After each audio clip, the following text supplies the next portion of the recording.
Welcome to African Mafia Stories, where loyalty is currency, power has a price, and every city hides a secret. Today's story is based in Guinea. Enjoy. The first rule of funerals was that grief made people generous until the invoice arrived. Aminata Camara had learned this by the age of 29, which was far too young to understand death this professionally. By then, she could identify fake crying from across a compound, predict which uncle would start a fight, and tell from the quality of a widow's head wrap whether the family intended to pay in full or pretend the deceased had taken the receipt with him into the afterlife. That Tuesday morning in Conakry, she stood beneath a white funeral tent in Matam, holding a clipboard, watching two grown men argue beside a coffin about goat meat. "Your brother specifically asked for chicken," one man said. "He was dying," the other snapped. People say confused things near death. Aminata closed her eyes for 1 second. Only one. Any longer and God might mistake it for surrender. She stepped between them in her black dress, low heels, an expression of professional disappointment. "Gentlemen," she said, "your brother is lying 3 meters away, and somehow he is still the most peaceful person in this family." Both men turned to her. She pointed at the catering table. "The guests will eat chicken first. Goat stew will be served after prayers. Nobody will disgrace me before noon." One uncle opened his mouth. Aminata lifted the clipboard. He closed it. "Good." A clipboard was not a weapon, technically, but in the right woman's hand, it could stop nonsense before it matured into tragedy. Her company, Final Grace Events, was supposed to bring dignity to difficult goodbyes. In practice, it brought plastic chairs, borrowed generators, overdue invoices, and emotional crisis management for families who believed grief gave them permission to behave like unpaid theater actors. By 10:30, the pastor had arrived late, the sound system had started humming like an angry mosquito, and the family matriarch had accused Aminata of using ordinary white flowers instead of respectful white flowers. Aminata did not ask what respectful white meant. Some mysteries were not worth chasing. Her phone vibrated. She glanced down. Landlord, rent. She ignored it. It vibrated again. Landlord, you ignore me like I am dead. Maybe I should book you. Aminata sighed. Even my landlord has jokes now. Her assistant, Mariama, rushed toward her with panic in her eyes. "Aminata." "No," Aminata said immediately. "You don't even know what happened. I know your voice. It charges interest." Mariama swallowed. "The house driver says he needs more fuel money." Aminata looked toward the coffin. The deceased, Mr. Condé, had been a retired customs officer with 4 wives, 11 children, and apparently no one willing to settle transport costs on time. "Tell him," Aminata said, "if he moves that house 1 centimeter before burial, I will personally arrange his funeral at a discount and invite all his creditors." Mariama hesitated. "Say it nicely," Aminata added. Mariama nodded and fled. That was when the stranger arrived. He came through the side gate without greeting anyone, which immediately made him suspicious. Guineans greeted people at funerals even when they hated them. Especially when they hated them. Courtesy was sometimes just hostility wearing perfume. The man wore a pale grey shirt, dark trousers, and simple leather sandals. He was slim, maybe in his late 40s, with tired eyes and a small sealed envelope in his hand. He did not look like family. He did not look like a mourner. He looked like a message that had walked too far. "Aminata Camara?" he asked. She checked his hands first. No weapon. No flowers. No invoice. Promising. "Yes." He held out the envelope. "This was left for you." "By who?" "Your father." The word did something strange then. Not stop. Not spin. It simply leaned. Aminata stared at him. "My father has been dead for 5 years." The man's face did not change. "I know." Inside the tent, the pastor began speaking into the microphone, his voice cracking through the speakers. We are gathered here today. A baby started crying. A generator coughed. Aminata took the envelope because her hand moved before her mind gave permission. The stranger stepped back. Do not open it here, he said. Aminata almost laughed. You came to a funeral to deliver instructions from a dead man. Yes. That is very ambitious customer service. His tired eyes flicked toward the coffin. Your father said you would make a joke. Then he turned and left through the gate. Aminata stood there with the envelope burning softly in her palm. For 5 years, her father had existed in fixed places. A grave. A photograph. A few old shirts she had refused to throw away. The memory of his laugh when she became angry over small things. The way he used to say, Omi, you came into this world arguing with the midwife. Dead people were supposed to stay still. They were not supposed to send mail. She tucked the envelope into her handbag and forced herself back into work because grief did not cancel logistics. The pastor needed water. The widow needed a chair. The uncles needed supervision. The house driver needed threats shaped like diplomacy. By the time the burial ended, clouds had gathered over Conakry, heavy and bruised. Traffic growled beyond the cemetery wall. Vendors shouted over the noise of motorbikes. A boy sold sachets of cold water beside the entrance, his voice bright as a coin. Aminata paid him for one and drank half in a single breath. Mariama came to stand beside her. You look strange. I always look strange after family arguments. No. Stranger than usual. Aminata took out the envelope. Mariama's eyes widened. What is that? Either a miracle or a death. With my family, those are cousins. The envelope was old, thick, and sealed with brown wax. Her name was written across it in her father's handwriting. Not similar handwriting. His. Strong letters. Slight slant. The A always too tall. Her throat tightened before she could stop it. She broke the seal. Inside was a folded document, a small brass key, and a photograph. The photograph showed her at 9 years old, sitting on her father's lap outside their old house in Guinea. Her hair was in uneven braids. She was missing one front tooth. Her father's hand rested on her shoulder. She remembered that day. Her mother had been sick. Money had been thin enough to see through. Her father had sold his motorbike the week before. On the back of the photograph, one sentence had been written. Forgive me for believing them. Aminata's hands went cold. She opened the document. It was not a letter. It was a receipt. The paper was yellowed, official-looking, stamped with a mark she did not recognize. At the top, in neat French, it read, Contract of future transfer. Below that, subject, Aminata Camara a transfer, 9 years guardian signature, Boubacar Camara entitlement, 1 future. There was no company name. No address. No explanation. Only her father's fingerprint in red ink.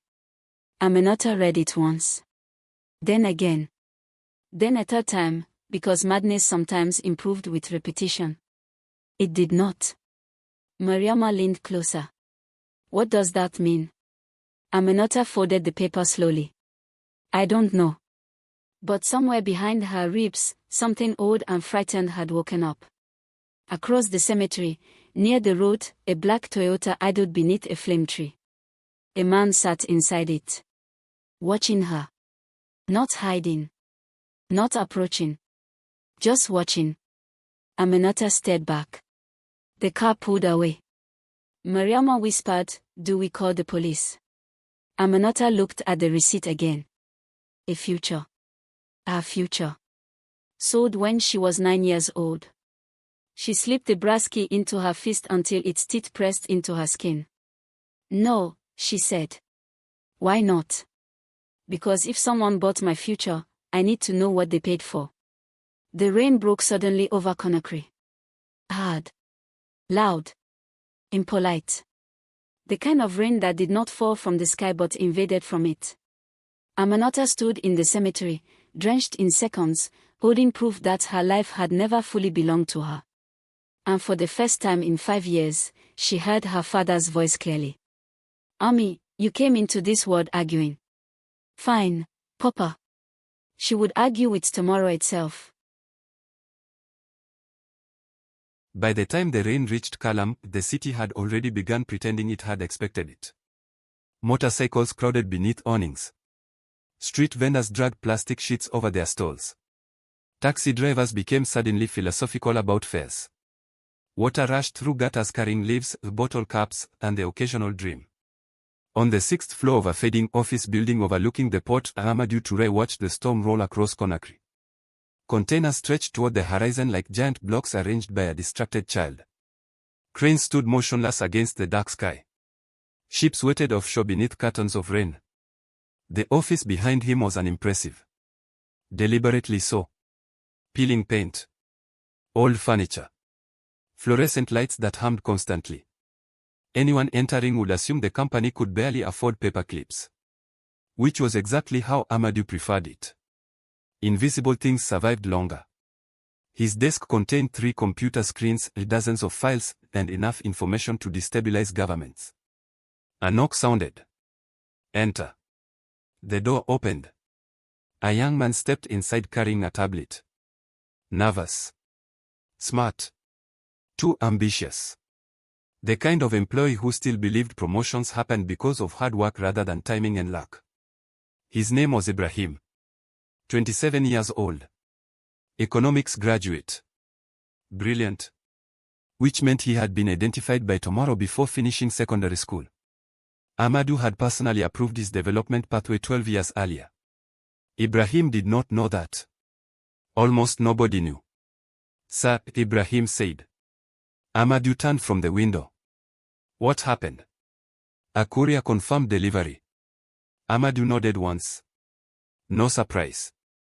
No reaction. He had spent 20 years learning that emotions were expensive. Her response.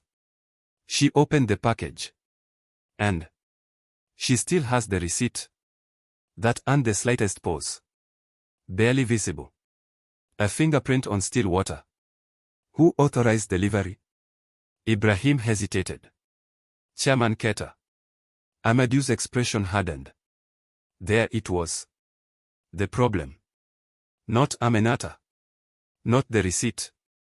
Not the key. Chairman Keita.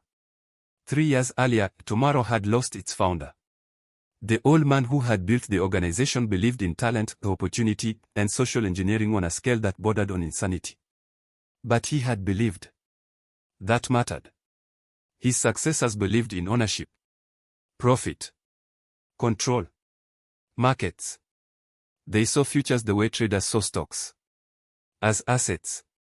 Amadou despised them. Quietly. Professionally. Patiently.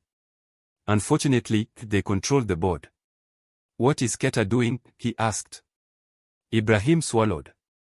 We think he wants her found. We found her 20 years ago. I mean, he formally found. Amadou sighed. The rain hammered the windows. For 20 years, Aminata Camara had existed inside the system like thousands of others. Tracked. Observed. Guided. Never contacted. That was the rule. The purchased future belonged to tomorrow. The person did not. The distinction mattered. Or at least it used to. Now the board was changing the rules. That made people dangerous. Especially intelligent people. Especially intelligent people who discovered they had been manipulated. Especially intelligent people who organized funerals for a living. People underestimated funeral workers. Amadou never did. Anyone who spent every day around grief learned truths most people avoided. Truths about money. Families. Lies. Fear. Power. He turned back toward the window. Show me her file. Ibrahim placed the tablet on the desk. A photograph appeared. Aminata. Taken 6 months earlier. Standing outside Final Grace events. Arms crossed. Frowning at someone outside the frame. The expression suggested violence was being considered. Amadou found himself smiling slightly. Not because she was attractive. Though she was. Because the analysts had been wrong. Again. One note beneath the photograph read. Subject displays moderate compliance tendencies. Moderate compliance. The woman looked like she argued with weather forecasts. Amadou scrolled. Education records. Employment history. Financial information. Medical history. Social network mapping. Business performance. Risk assessments. Every major event in her life. Thousands of entries. 20 years of observation. An entire existence compressed into data. And there it was. The original valuation. Subject 1841C predicted potential index 91%. An extraordinary score. Rare. Very rare. The founder himself had signed off on the acquisition. Amadou remembered the case. Kindia. Sick mother. Talented child. Strong cognitive indicators. Exceptional resilience markers. The founder had considered her one of tomorrow's most promising investments. He continued reading. Then stopped. The screen displayed ownership percentages. His jaw tightened. 30%. 20%. 15%. 10%. Another 10. Another 5. Pieces. Pieces everywhere. Sold. Resold. Traded. A life divided like farmland. Disgusting. The founder would have burned the building down before allowing this. But the founder was dead. And dead men lost board votes. How many holders? Amadou asked. 7. Idiots. Ibrahim blinked. Sir. Nothing. Everything. This was everything. The moment ownership became fragmented, risk multiplied. One owner wanted profit. Another wanted influence. Another wanted political leverage. Eventually somebody got greedy. Greedy people made mistakes. Mistakes created investigations. Investigations created exposure. Exposure killed organizations. A soft chime sounded from one of the monitors. Amadou turned.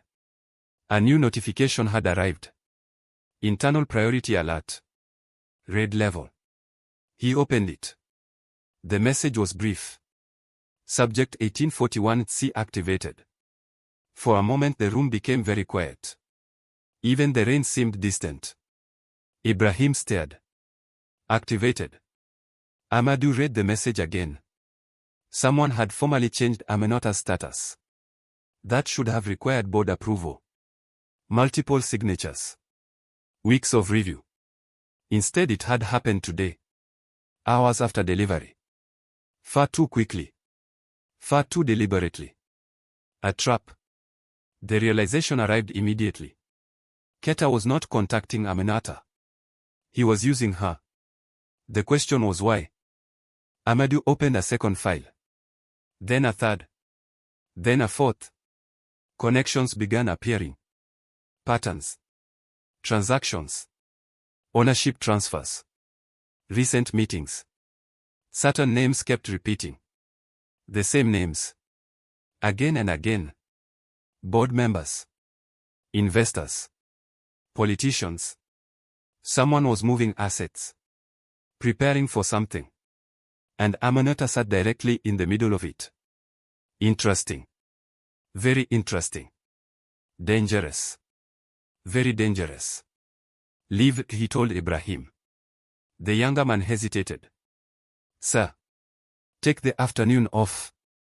I still have reports. Tomorrow will survive without them. Ibrahim gathered his things and left. The door closed. Amadou remained still. Thinking. Calculating. A chess player staring at a board where somebody had secretly added extra pieces. Finally he reached for a locked drawer. Inside sat a leather notebook. Old. Worn. Handwritten. The founder's notebook. The real records. Not the sanitized versions. Not the corporate lies. The truth. He opened it carefully. Thousands of names filled the pages. Predictions. Assessments. Dreams. The founder had written about people the way other men wrote about nations. Then Amadou found the entry. Aminata Camara. A single note sat beneath it. Written 20 years earlier.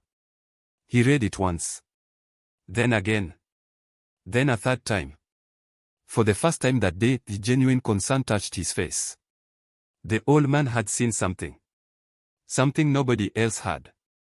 Something important enough to record by hand. Amadou closed the notebook slowly. Across the city, Aminata was probably sitting somewhere trying to understand the receipt. Trying to understand the key. Trying to understand why a dead father had reached into the present. She had no idea people were already moving around her. Watching. Planning. Preparing. The game had started. The problem was that everyone believed Aminata was a piece on the board. Amadou suspected they were wrong. Very wrong. The smartest mistake powerful people made was believing they understood the value of a person because they had calculated it. The founder used to say, "Talent is predictable. Human beings are not." Outside, lightning flashed over the pot. The room glowed white for an instant. Amadou picked up his phone. Dialed a number. Waited. A woman answered. No greeting. No name. Only one word. Yes. Open Archive Section 7. Silence. Then. Why? Because I want to know who activated Subject 1841C. Another pause. Longer this time. When she finally spoke, her voice had changed. You think it's that serious? Amadou looked toward the storm. No.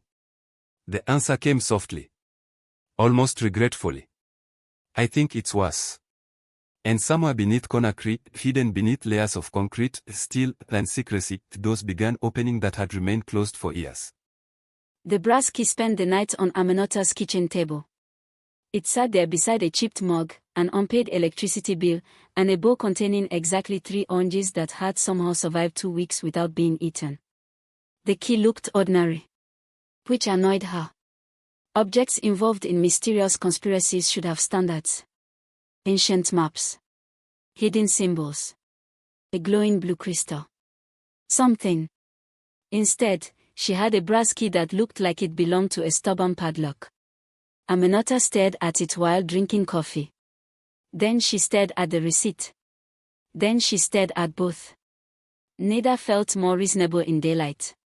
She had hoped sleep might improve the situation. Instead, she had dreamed of her father standing in the rain holding a door she could not reach. Now it was 6:30 in the morning, and reality remained committed to being ridiculous. Her phone rang. Mariama. Aminata answered. If this is about work, I'm sick. You sound healthy. Then I'm emotionally sick. That's not a thing. It absolutely is. Mariama ignored her. The Kuruma family wants to move tomorrow's funeral from 10 to 8. Aminata closed her eyes. Why? They say 10 feels unlucky.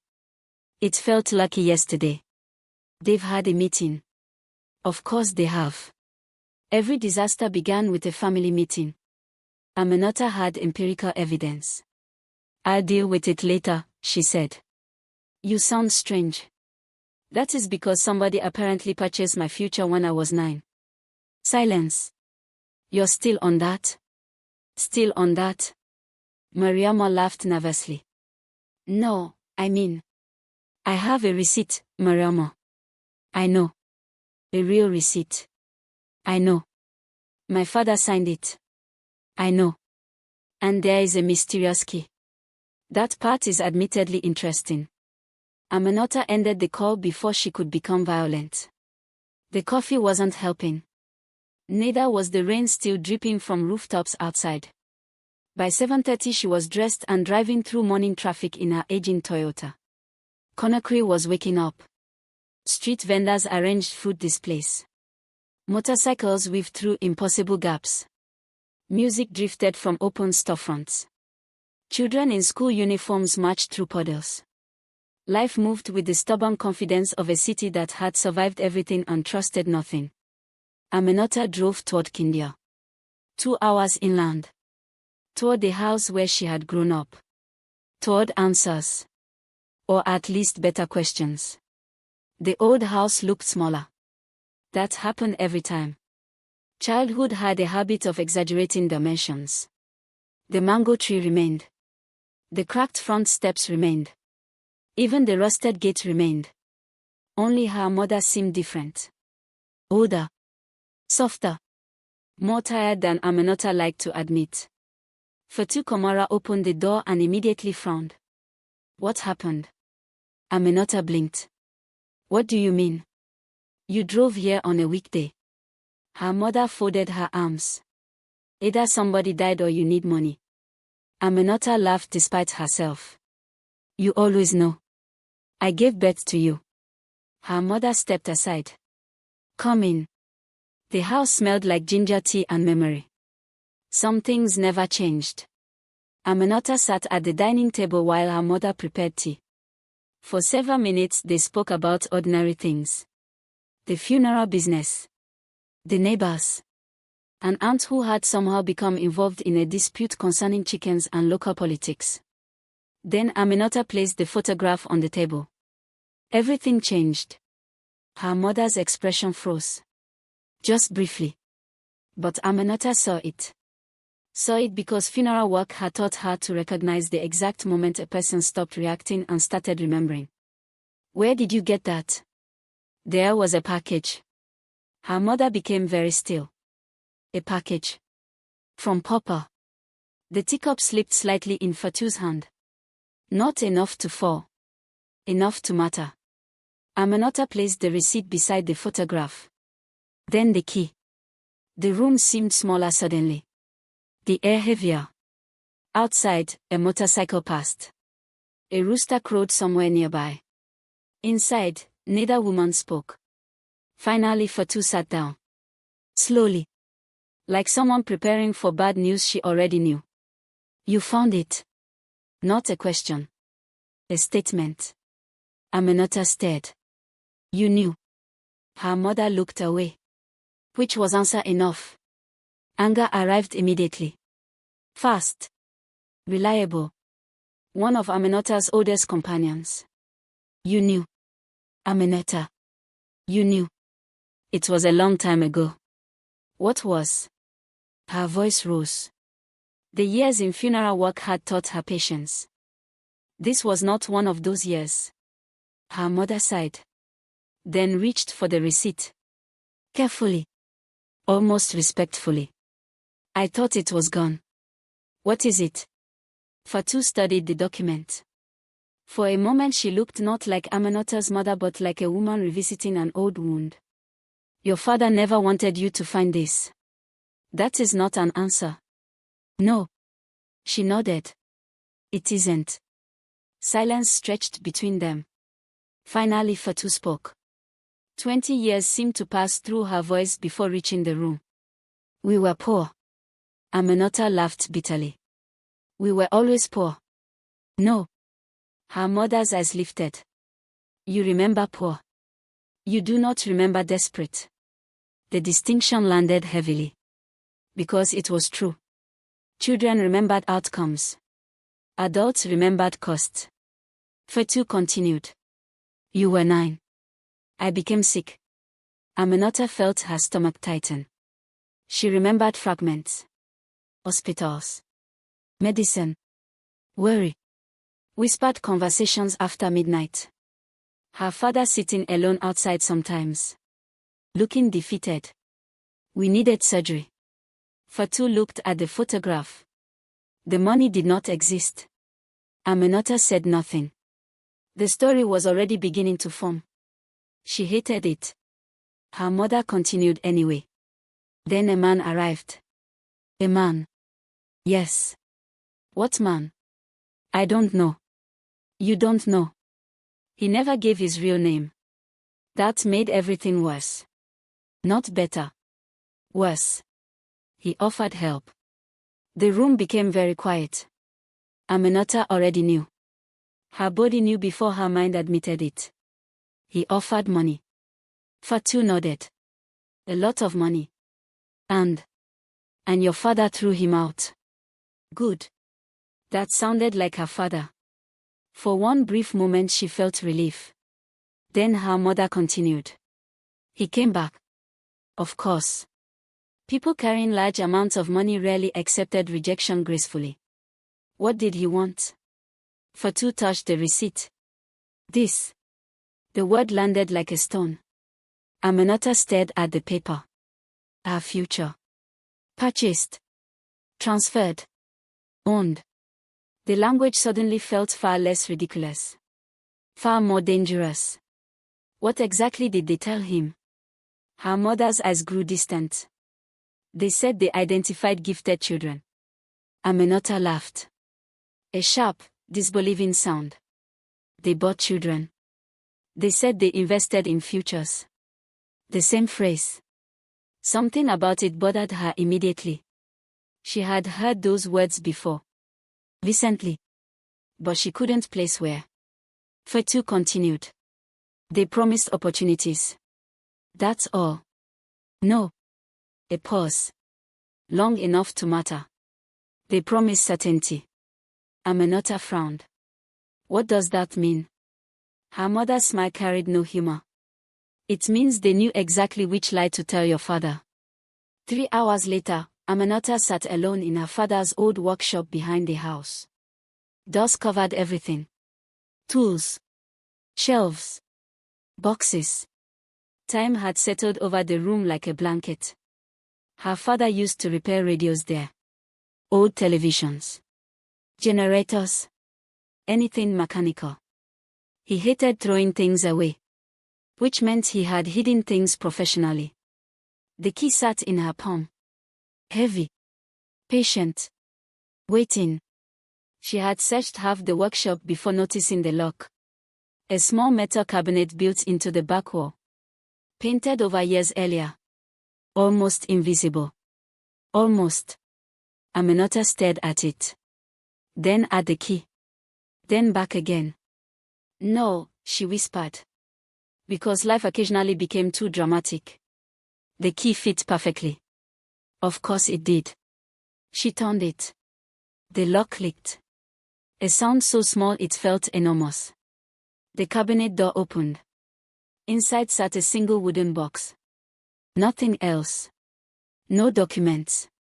No money. No explanation. Just a box. Aminata removed it carefully. The lid lifted with a creak. Inside were dozens of cassette tapes. Old ones. Labeled by hand. Dates. Years. Notes. The lid lifted with a creak. Inside were dozens of cassette tapes. Old ones. Labeled by hand. Dates. Years. Notes. And beneath them all, a notebook. Her father's notebook. A folded piece of paper rested on top. Addressed to her. Not in a dead man's handwriting. In a father's. The difference mattered. Her hands trembled slightly as she unfolded it. The note contained only one sentence. If you are reading this, they finally know you know. Aminata stared. Once. Twice. 3 times. Then the world outside exploded. A vehicle engine roared. Brakes screamed. Voices shouted. Several voices. Men. The sound came from the front of the house. Aminata froze.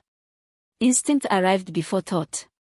Funeral planners developed unusual survival skills. One of them was recognizing danger when it interrupted a quiet afternoon.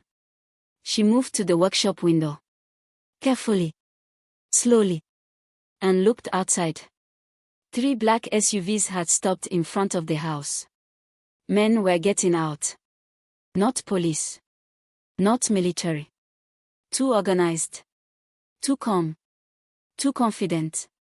One of them pointed toward the house. Another checked a photograph. Aminata's photograph. Her blood turned cold. The note slipped slightly in her fingers. If you are reading this, they finally know you know. The word suddenly felt less like a warning and more like a countdown. Outside, the first man started walking toward the front door. The first report arrived 3 minutes after the SUVs reached the Camara house. Amadou read it without expression. Target located.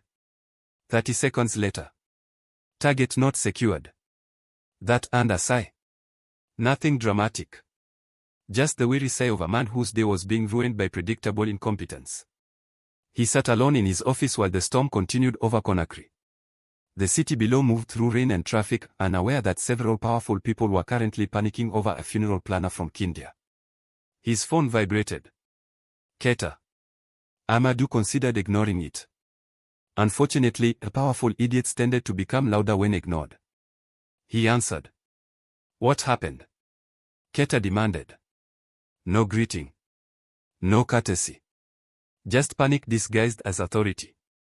Amadou leaned back. Good afternoon to you as well. What happened? You seem upset. Do not play games with me. Amadou looked out the window. I assure you, if I were playing games, you would be losing. Silence. Then an angry exhale. Keta lowered his voice. The retrieval team lost her. How unfortunate. You knew this would happen. No. Amadou paused. I expected it. There was a difference. A subtle one. Important nonetheless. Across the line, Keta sounded close to shouting. You should have supported activation. There should have been no activation. You do not understand the situation. Amadou almost laughed. He understood the situation perfectly. That was the problem. The board had started moving assets. Moving people. Moving futures. Large amounts of money had changed hands recently. Someone was preparing for a sale. A very large one. And Aminata's file sat at the center of it. Which meant she was either valuable or dangerous. Possibly both. Where is she now? Keta asked. If I knew, why would your people still be searching? The chairman muttered something impolite and ended the call. Amadou set the phone down. Then immediately opened another file. Not Aminata's. Her father's. Boubacar Camara. Deceased. Technician. Radio repair specialist. No criminal record. No political affiliations. No notable financial history. Nothing remarkable. At least on the surface. The deeper file was more interesting. Because 20 years earlier, Boubacar had done something nobody else had ever managed. He had hidden information from tomorrow. For years. An achievement that should have been impossible. And yet somehow he had succeeded. Amadou stared at the screen. Then opened the founder's notebook again. The handwritten note remained exactly where he had left it. Aminata Camara potential exceeds forecast models. Monitor independently. Father asks too many questions. The final sentence bothered him. Not because it was unusual. Because it was incomplete. The founder never wrote incomplete observations. Never. Which meant something had interrupted him. Or someone. Amadou closed the notebook. For the first time that day, he felt something he rarely allowed himself. Concern. Aminata ran. Not gracefully. Not heroically. Certainly not athletically. She ran the way normal people ran when armed strangers appeared outside their childhood home. Fast. The workshop's rear door opened into a small overgrown yard. Beyond that sat an old footpath leading toward neighboring farms. She grabbed the notebook, several cassette tapes, and the letter. Then she ran. Behind her, voices shouted. A gate slammed. Someone yelled. Another voice responded. She did not stop to listen. Years of funeral planning had not prepared her for many things. This included being hunted through rural Guinea carrying evidence of a conspiracy she barely understood. Branches slapped against her arms. Mud clung to her shoes. Her breathing became ragged. After 10 minutes she reached the road. After 15 she reached her car. After 20, she was driving toward Conakry at a speed her insurance company would have found emotionally upsetting. Only then did she allow herself to think. The note. The tapes. The men. The receipt. The key. The impossible sentence. If you are reading this, they finally know you know. Know what? That was the problem. She didn't know anything. 2 hours later she locked herself inside her office. Final grace events occupied the ground floor of a narrow building squeezed between a pharmacy and a mobile money kiosk. The sign outside leaned slightly. The air conditioning worked only when threatened. The furniture had survived several administrations. In other words, it was home. Mariama stared as Aminata entered. What happened to you? Maud. I can see that. And panic. I can see that too. Aminata dropped the notebook onto the desk. Then the tapes. Mariama blinked. What are those? Either answers. A pause. Or a documentary about my father's hobbies. The older woman picked up one cassette. You still own a cassette player? No. Then this seems poorly planned. Aminata pointed at her. This is why I keep you around. Mariama smiled. Because I am wise? Because occasionally you say useful things by accident. By evening they found a cassette player. It belonged to an elderly imam whose hobbies included repairing old electronics and criticizing modern music. He loaned it reluctantly. After a 20-minute lecture. And a promise that it would not be used to play foreign nonsense. Now, as darkness settled over Conakry, Aminata sat alone in her office. The cassette clicked into place. The machine whirred. Static crackled. Then a familiar voice filled the room. Her father's. 20 years vanished instantly. If you are listening to this, Aminata. Static. A cough. Then. Either I am dead, or something has gone very wrong. Aminata felt her throat tighten. Her father laughed softly. The same laugh she remembered. Warm. Tired. Gentle. Knowing my luck, probably both. Despite everything, she smiled. Then the recording continued. And the smile disappeared. There is an organization. They call themselves Tomorrow. Aminata froze. They say they help people. Sometimes they do. Static hissed. But they do not tell the truth.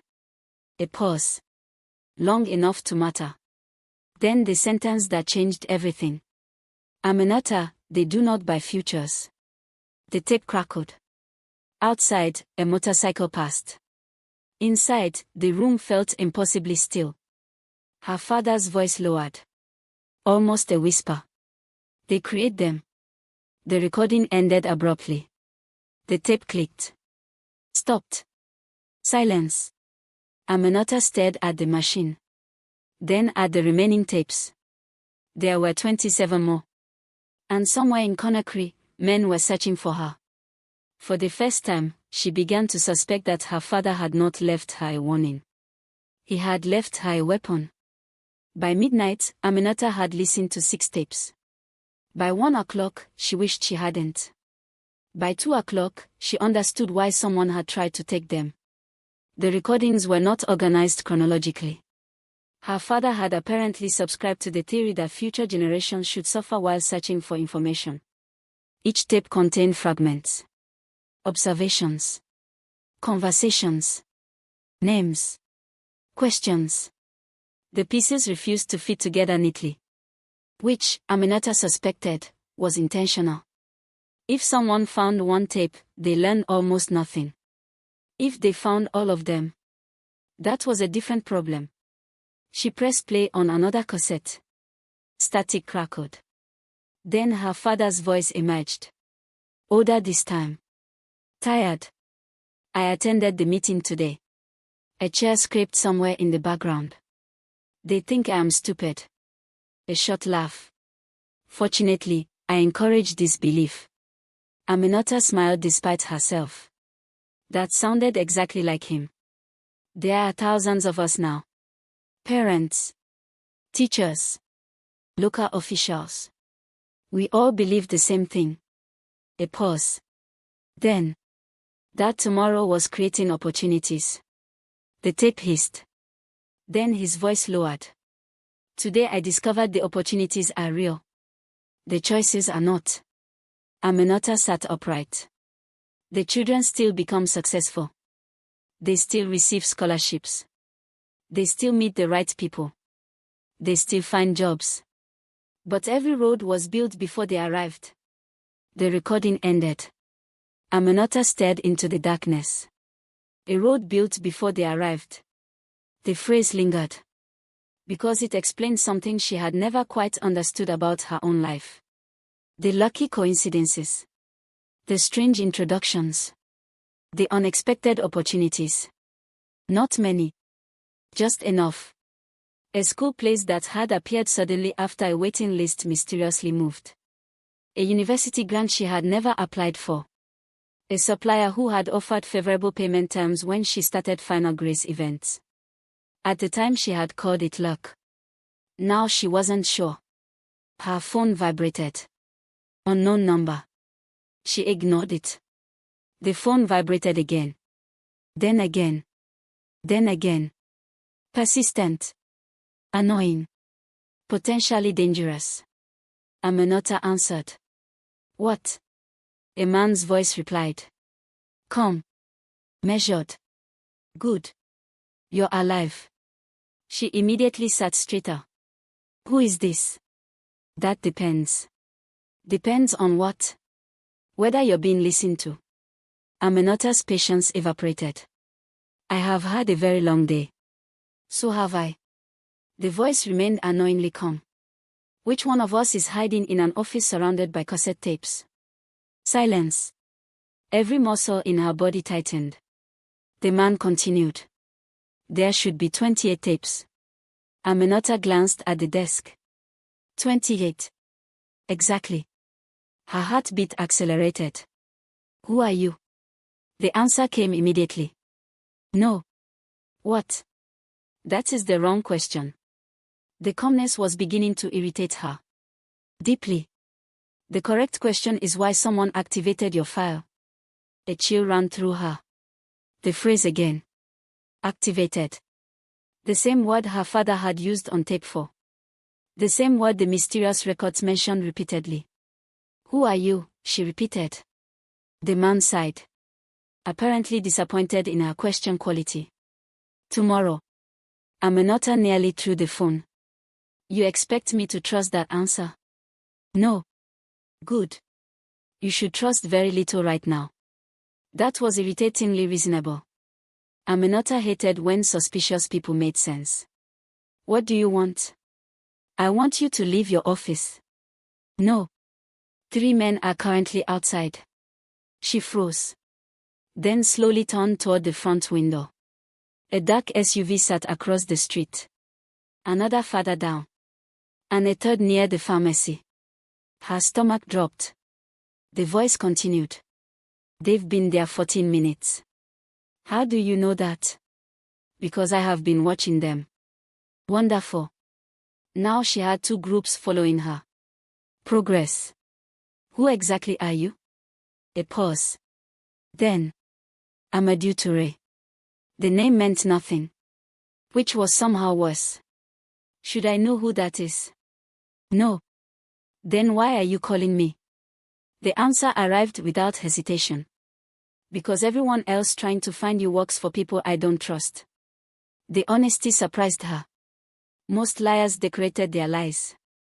This one simply placed his on the table. Why should I trust you? You shouldn't. Excellent. However. His voice hardened slightly. Your father trusted me. Aminata stopped breathing for a second. What? Your father and I met 12 years ago. The room seemed smaller suddenly. 12 years ago. Yes. You knew him. Briefly. You never appeared on any tape. That was deliberate. Of course it was. Everyone in this story apparently communicated through secrecy and emotional damage. What did he tell you? Silence. Long enough to feel real. When Amadou finally spoke, his voice had changed. Softer. Less controlled. He told me he was afraid. That landed harder than she expected. Because fear and her father had never belonged in the same sentence. Not in her memory. Not ever. Afraid of what? That he was running out of time. The room grew quiet. Outside, a motorbike passed. Someone laughed somewhere down the street. Ordinary life continued while hers quietly unraveled. He knew he was sick, she asked. Yes. And? Amadou took a breath. He believed tomorrow had become something dangerous. Aminata looked at the tapes. The notebook. The receipt. The key. The entire ridiculous chain of events. He was right. Yes. The answer came immediately. No defense. No argument. No excuses. Just yes. That bothered her more than denial would have. Then why are you part of it? The silence that followed felt different. Heavy. Complicated. When Amadou answered, his voice carried the exhaustion of a man who had asked himself the same question many times. Because I helped build it. 40 minutes later, Aminata parked beneath an abandoned warehouse near the port. She hated herself. Truly. Professionally. A lifetime of warnings about strangers had somehow ended with her agreeing to meet one at night beside shipping containers. Her mother would have been furious. The warehouse stood alone near the waterfront. Rust stained its walls. Broken windows reflected scattered harbor lights. The sea beyond was black and restless. Aminata stepped from the car. The night air smelled of salt and diesel. For several seconds nothing happened. Then a voice spoke from the darkness. You came. A man emerged from the shadows. Average height. Grey shirt. Dark trousers. Calm eyes. Nothing remarkable. Nothing intimidating. Nothing flashy. He looked like an accountant. Which immediately made her suspicious. Life had taught her that dangerous men rarely looked dangerous. They looked employed. You are Amadou? Yes. That's disappointing. He blinked. What is? You. The man looked genuinely confused. You expected something else? I don't know. Aminata shrugged. A criminal mastermind perhaps. Amadou glanced at himself. I wore the wrong shirt. Against her better judgment, she laughed. Only once. A small laugh. An accidental laugh. Still. It happened. And somehow that felt dangerous. Because she was beginning to understand why her father had trusted him. Not because he was charming. He wasn't. Not particularly. Not because he was impressive. He wasn't trying to be. But because he looked like a man who had spent years carrying things he could no longer put down. Amadou's expression became serious. The tapes. Aminata immediately took a step back. No. I need to see them. No. I can help interpret them. No. He nodded. As expected. Good. I wasn't asking. That got her attention. His voice remained calm. But something beneath it had changed. Not anger. Urgency. Real urgency. The tapes are not the problem anymore.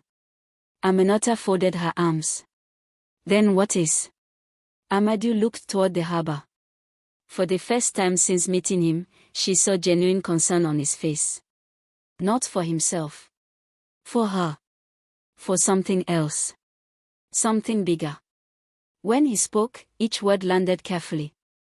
3 hours ago, someone accessed Archive Section 7. Aminata stared. I have no idea what that means. You will. The harbor wind swept across the dock. A ship horn echoed in the distance. And then Amadou said the sentence that changed the direction of the entire story. The people who came for you today weren't trying to recover your future. Aminata frowned. Then what were they doing? Amadou met her eyes. They were trying to find the city. For the first time since this nightmare began, he looked afraid. And that frightened her far more than the men with guns.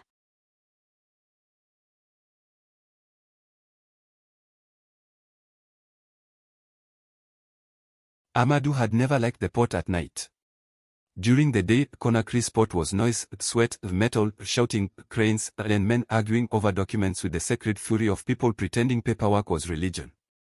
At night, it became honest. A place of shadows. Deals. Disappearing cargo. Names spoken softly. People who moved like they had no official reason to exist. Aminata stood beside him near the warehouse, arms crossed, eyes sharp enough to cut through a locked door. What city? Amadou looked at her. Not here. I am getting tired of people saying mysterious things and expecting me to follow them. That seems fair. Good. But still not here. She stared at him for 3 full seconds.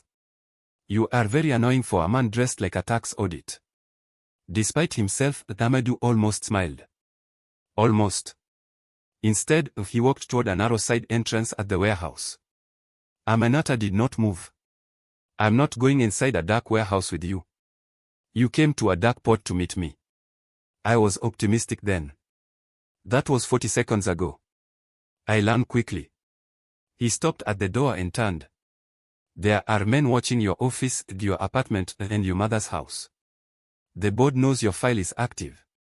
Your father's tapes mention the city. The people hunting you believe you may know where it is. I don't. I believe you. Wonderful. Tell them. They won't believe me. Why? Because I lie professionally. That silenced her. Only briefly. That is the first honest thing you've said. No, Amadou said. It is just the first one you liked. For some reason, that made her follow him. The warehouse smelled of dust, salt, old rope, and rust. Moonlight cut through broken windows in pale strips.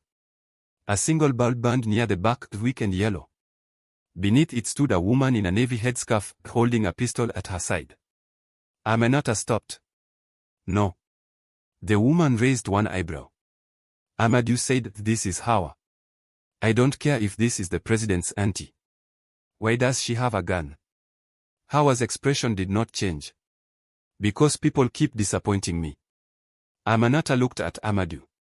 I dislike her less than I expected. Hawa runs archive security, he said. Former archive security, Hawa corrected. Amadou glanced at her. You resigned. 4 times. You keep ignoring the emails. I assumed they were emotional. They were legally clear. Aminata looked between them. Is everyone in tomorrow this strange? No, Hawa said. Some are worse.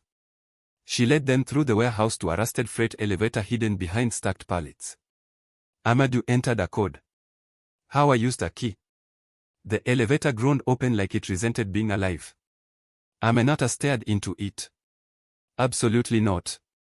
Amadou stepped inside. You said that already. And yet here we are again. Hawa looked at her. You want answers? Aminata's mouth tightened. Yes. Then calm down. The elevator descended slowly. Too slowly. For several seconds, only the grinding of cables filled the small metal cage. Then Aminata spoke. My father knew about this place. Yes, Amadou said. How? He repaired radios for tomorrow's safe houses in Guinea. Later, he helped us build hidden communication lines. You used him. Yes.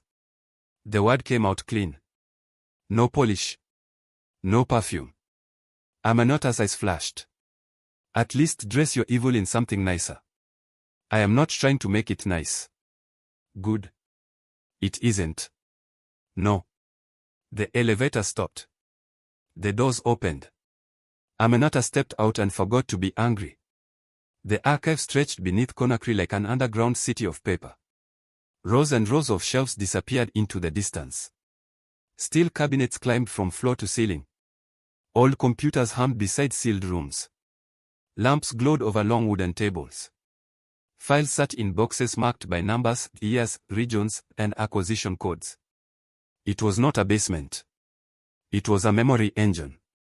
Thousands of lives, stored and sorted. Aminata walked slowly between the shelves. Her face shifted. Anger. Shock. Disgust. Something close to grief. How many, she asked. Purchased futures. Hawa said. Officially, 11,000 across West Africa. Aminata turned. Officially. Amadou answered. Records before 2010 are incomplete. She laughed once, but there was no humor in it. Of course. Even the conspiracy has admin problems. Hawa led them to Section 7. Unlike the rest of the archive, this section was locked behind glass, steel, and biometric scanners. Amadou placed his palm on the panel. Denied. Hawa tried hers. Denied. Her face hardened. They changed access. Amadou expected it. Still, seeing it confirmed was unpleasant. Keta. Aminata stepped closer. What is behind there? Hawa looked at Amadou. He did not answer quickly. Some truths needed warning labels. Finally he said, failed futures. Aminata frowned. What does that mean? People who died before reaching projected outcome. People who disappeared. People who resisted guidance. People whose lives collapsed after intervention. Her expression changed. You tracked the failures too. We tracked everything. That is not an answer. That is a confession wearing glasses. Amadou accepted that. She was right. The glass door burst suddenly. Then unlocked. Hawa lifted the pistol. Amadou went still. Aminata whispered, did you do that? No. The lights flickered. Somewhere deeper in the archive, the printer began running. Then another. Then another. Dozens of machines work at once. Paper spilled from trays. Hawa moved fast. Someone is inside the system. Amadou strode to the nearest terminal. Lines of data raced across the screen. Not deletion. Not theft. Export. Mass export. His hands flew over the keyboard. Aminata grabbed a page from a printer. Her eyes scanned it. Then stopped. This is my file. Amadou turned. She held up the paper. Name. Photograph. Childhood valuation. Ownership percentages. Every intervention. Every opportunity. Every manipulated meeting. Every door quietly opened. Her hands began to tremble, though her voice stayed cold. You people wrote my life like a menu. Amadou said nothing. Because no defense existed. Then she picked up another page. And another. Her expression shifted again. Horror now. These are politicians. Hawa snatched one page. Judges, she said. Another printer spat out more. Military. Bankers. Police. Amadou's blood went cold. This was not just an export. It was a release package. Someone was preparing to expose tomorrow. But not cleanly. Not responsibly. This would detonate everything at once. Governments. Courts. Companies. Families. Every person whose path had been touched. Guilty and innocent together. Aminata looked at him. You're afraid? Yes. Good. No, Amadou said quietly. Not good. Before she could respond, every screen in the archive turned black. Then one message appeared. Tomorrow goes to auction at dawn. Beneath it. All futures. All holders. All claims.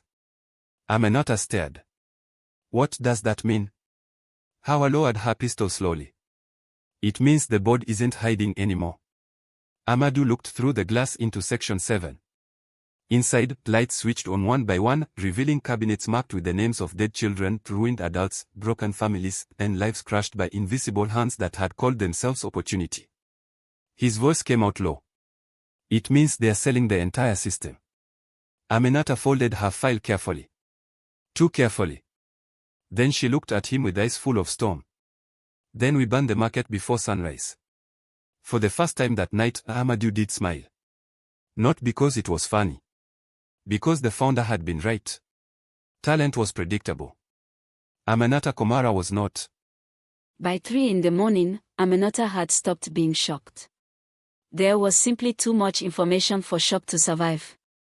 A person could only learn so many impossible things before the mind gave up and started taking notes.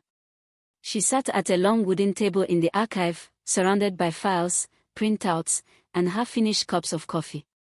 Across from her, Amadou walked through records with the concentration of a man trying to disarm a bomb he had built himself. Howard stood watch near the entrance. Nobody looked happy, which felt appropriate. Aminata flipped through another file. A judge purchased at age 12 guided through university. Placed in key positions. Eventually elevated to the national courts. Another file. A business leader. Another. A senior military officer. The same pattern repeated again and again. Not puppets. That was the unsettling part. The people were genuinely talented. They had earned their achievements. Tomorrow had simply tilted the road beneath their feet. A scholarship here. A mentor there. An introduction. A recommendation. A door opened quietly before they reached it. The more Aminata read, the more she hated the elegance of it. Good intentions had created a machine. The machine had created power. Power had attracted greed. Greed had transformed people into assets. The oldest story in human history, just with better filing systems. She looked up. What happens at dawn? Amadou didn't stop reading. The auction. Yes. I understand words. He glanced at her. A secure network will open to approved holders. And they will buy and sell ownership claims. Aminata stared. On people. On futures. Their people. Yes. The answer came quietly. No argument. No defense. That somehow made it worse. She pushed back from the table. And the city. That finally got his attention. The room seemed to grow quieter. Even Howard looked over. Amadou closed the file in front of him. The city wasn't supposed to exist. That sounds promising. The founder created it 12 years ago. Why?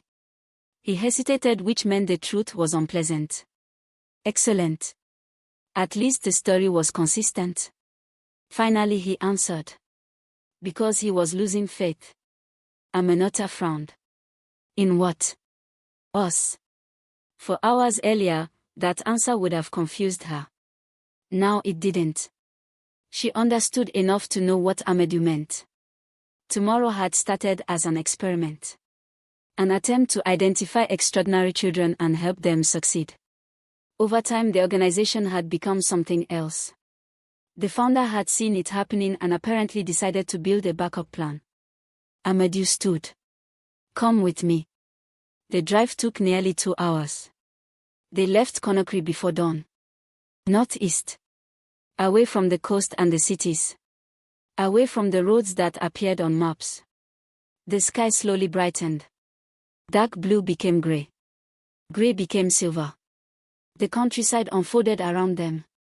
Hills. Fields. Small villages. Morning fires sending smoke into the cool air. Aminata sat in the back seat watching. Thinking. Beside her sat a file she had found in section 7. Her own. Not the public version. The real version. The one nobody had intended her to see. She had read it twice. Then a third time. Each reading hurt more because buried among the transactions and ownership records were projections. Predictions. Models. Possible futures. Hundreds of them. One line remained stuck in her mind. Primary projection, national public leadership potential. She laughed bitterly. A funeral planner. National leadership potential. Clearly the future had developed a sense of humor. Amadou glanced at her in the mirror. What? Apparently I was supposed to become important. You are important. She rolled her eyes. That sounded rehearsed. It wasn't. Then you need better judgment. The corner of his mouth twitched. Tiny. Brief, but she saw it. And that bothered her. Because she was beginning to like him, which was deeply inconvenient. By sunrise they reached a checkpoint. Except it wasn't a checkpoint. It looked like an abandoned farming settlement. 3 crumbling buildings. A rusted water tower. Broken fencing. Nothing remarkable. All were parked. Nobody moved. For several seconds silence filled the vehicle. Then Amadou said, "We're here." Aminata looked around. Where? The city. The door opened beneath the water tower. Of course it did. At this point she would have been disappointed if it hadn't. A freight elevator carried them downward. Then a tunnel. Then another security door. Then Aminata stopped walking. The city stretched before her. Not underground. Not hidden beneath mountains. Simply concealed within a remote valley beyond layers of security and geography. Hundreds of buildings spread across the landscape. Schools. Workshops. Clinics. Homes. Markets. Solar arrays. Water systems. Roads. Thousands of people moved through the morning light. Children walked to school. Farmers headed toward fields. Doctors entered clinics. Life unfolded naturally. Normally. Beautifully. Aminata stared. For the first time since receiving the package, she had no sarcastic comment. No joke, no criticism. Nothing. The city felt impossible. Amadou watched her reaction. It has another name now. She finally found her voice. What? New Dawn. The irony nearly killed her. Of course it does. They spent the morning walking. The more Aminata saw, the more confused she became. The people here weren't prisoners. They weren't brainwashed. They weren't controlled. Most didn't even know tomorrow existed. They simply lived, worked, raised families, built businesses. Argued with neighbors, complained about prices. Normal. Wonderfully normal. An elderly teacher greeted Amadou warmly. A young doctor waved at Hawa. Children raced past them chasing a football. Aminata looked around. How many people live here? Nearly 6,000. She stopped walking. What? Many were originally part of tomorrow programs. And the others? Their families. The scale hit her like a punch. 6,000 people. An entire society. Built in secret. Not by criminals. Not entirely. Not by idealists either. Something in between. The founder's final gamble. A place where opportunity could exist without ownership. A proof of concept. A second chance. They reached a small hill overlooking the valley. Amadou stopped. So now you understand. Aminata looked down at the city. Then at him. No. His eyebrows rose. No. I understand less.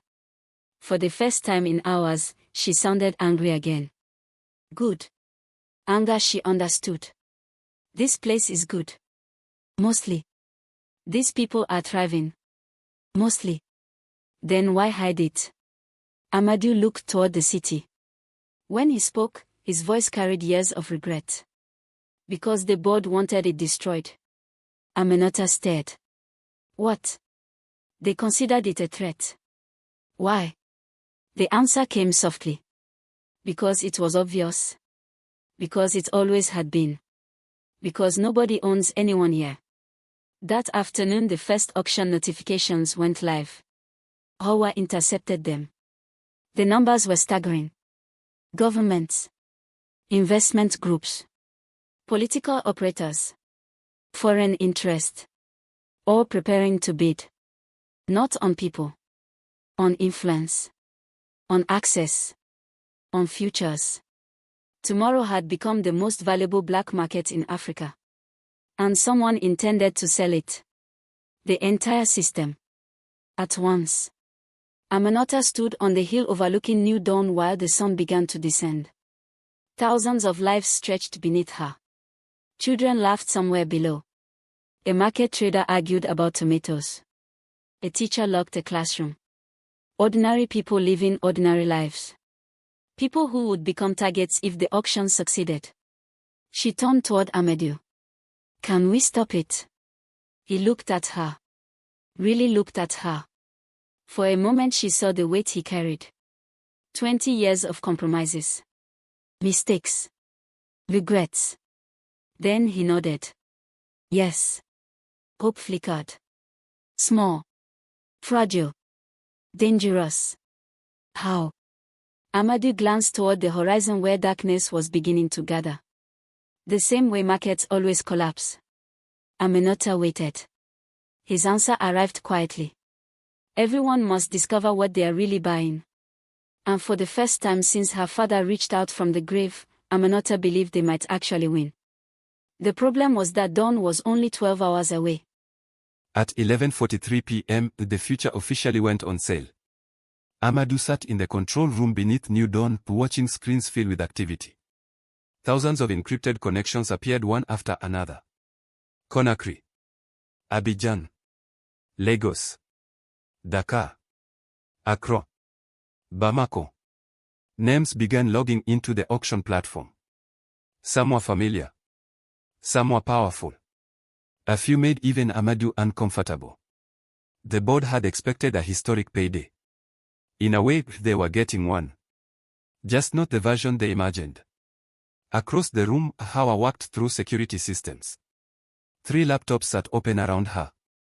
Coffee cups surrounded her like defensive fortifications. She looked exhausted. Which meant she was happy. Aminata stood beside a wall-sized screen displaying tomorrow's ownership network. Thousands of interconnected lives. Lines crossing countries. Industries. Governments. Entire careers reduced to percentages. She hated it. Good. Amadou hoped she never stopped hating it. People who became comfortable with systems like this were the reason they existed. The countdown clock reached midnight. The auction opened. Immediately, the bids began flooding in. Numbers climbed. Ownership blocks changed hands. Claims multiplied. Millions of dollars moved through the network. Then tens of millions. Then more. Aminata stared. They are actually doing it. Yes. They really think people can own futures. Amadou looked at the screen. No. She frowned. What? They think they can own outcomes. That was the lie at the heart of tomorrow. The lie that had corrupted everything. Talent could be identified. Opportunities could be created. Paths could be encouraged. But people remain stubbornly human. No spreadsheet had ever solved that problem. At 12:07 a.m., Hawa looked up. I'm ready. Amadou nodded. The room became very quiet. Years earlier, he had built much of tomorrow's architecture. Tonight he was about to destroy it. There should have been sadness. Regret. Something. Instead he mostly felt relief. Like a man finally putting down a weight he had carried too long. Aminata walked over. You can still stop. No. Why? Amadou looked at her. Then at the screens. Then at the city beyond the reinforced glass. The founder's city. The city nobody was supposed to find. The old man once told me something. Aminata waited. He said institutions become dangerous when they start believing they are smarter than the people they serve. A pause. We crossed that line years ago. Then he pressed enter. For 2 seconds, nothing happened. Then everything happened. Every file. Every ownership claim. Every internal memorandum. Every valuation. Every transaction. Every hidden record. Every intervention. Every board communication. Every secret. Released. Not to governments. Not to journalists. To everyone. Every holder participating in the auction received the complete archive. Every purchased future. Every owner. Every percentage. Every manipulation. Everything. The reaction was immediate. Screens exploded with activity. Connections dropped. Messages flooded the system. Threats. Accusations. Denials. Panic. Pure panic. The market did exactly what all markets did when confronted with the truth. It collapsed. Within minutes, holders began realizing what they actually owned. Or rather, what they didn't. One businessman discovered that his prized ownership stake in a future minister had been diluted 6 times. A politician learned that 3 rival factions had purchased claims on the same individuals. Several investors realized they had spent fortunes buying influence that hundreds of other people already possessed. The illusion shattered. Rapidly. Brutally. Irreversibly. Because the moment everybody knew everything, ownership became meaningless. Aminata watched the numbers fall. Values crashed. Transactions reversed. Claims became worthless. The great market of human futures imploded under the weight of transparency. It was strangely beautiful. At 12:31 a.m., the chairman Keta called. Amadou answered. The screaming began immediately. You destroyed everything. Yes. You fool. Probably. Do you understand what you've done? Amadou considered the question. Then looked toward Aminata. Toward Hawa. Toward New Dawn. Toward thousands of lives that would finally belong only to themselves. Yes. The chairman continued shouting. Amadou ended the call. Outside, the first reports began appearing. Leaked documents spread across networks. News organizations picked up the story. Governments launched investigations. Executives resigned. Lawyers became extremely busy. Several people suddenly discovered urgent reasons to leave their countries. The shockwaves would continue for years. There was no avoiding that. But tomorrow as a marketplace was finished. Dead. The illusion of ownership had been exposed. And unlike information, illusions could not survive daylight. Dawn arrived slowly. Gold light spread across New Dawn. The city woke as it always had. Children headed toward school. Shopkeepers opened stores. Workers began their day. Most had no idea a global system had collapsed overnight. Most simply cared whether bread prices would rise. Amadou found that comforting. History often imagined itself as grand. Life usually remained practical. He stepped outside. The morning air felt cool. Clean. Free. Aminata joined him a few moments later. For a while neither spoke. The valley stretched before them. Alive. Unaffected. Real. Finally she broke the silence. So that's it. No. She raised an eyebrow. No. Amadou shook his head. Investigations will come. True. Arrests. Hopefully. Political fallout. Definitely. He looked toward the city. But tomorrow is finished. Aminata considered that. Then nodded. For the first time since they met, they were standing together without arguing. The moment lasted almost 15 seconds. A personal record. 3 months later. Conakry. Final grace events. Aminata was reviewing invoices when somebody knocked. Come in. The door opened. Amadou entered carrying 3 large boxes. She immediately frowned. Why? He blinked. Why what? Why are there boxes? You haven't seen what's inside. I don't need to. She pointed. Whenever you arrive carrying boxes, my life becomes complicated. Fair. Entirely fair. Amadou placed them on the desk. Then opened one. Inside were forms. Hundreds of forms. Applications. Requests. Proposals. Aminata stared. What is this? The future. She groaned immediately. No. Yes. No speeches. He ignored her.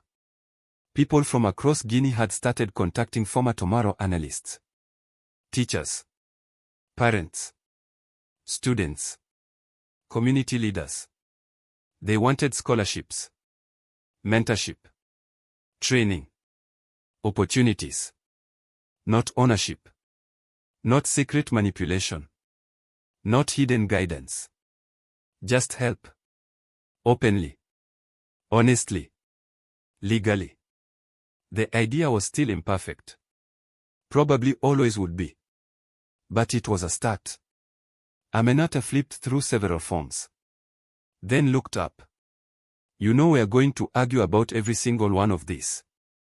Amadou smiled. A real smile this time. Rare.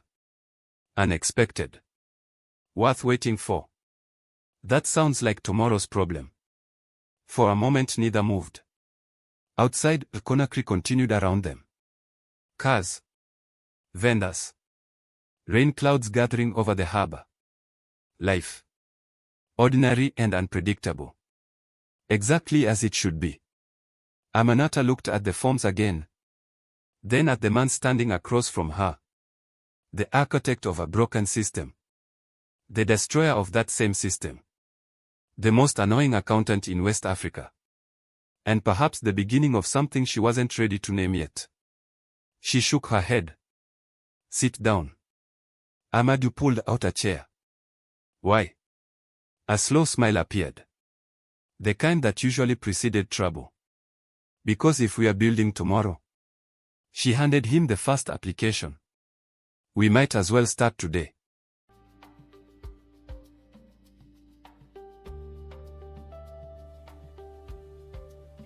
Thank you for listening. Tell me, which African country would you like the next Mafia story to be based in and why? Drop your answers in the comments and I will take it from there. If you enjoyed the story, like, share, subscribe. Because somewhere in Africa, another story is already unfolding.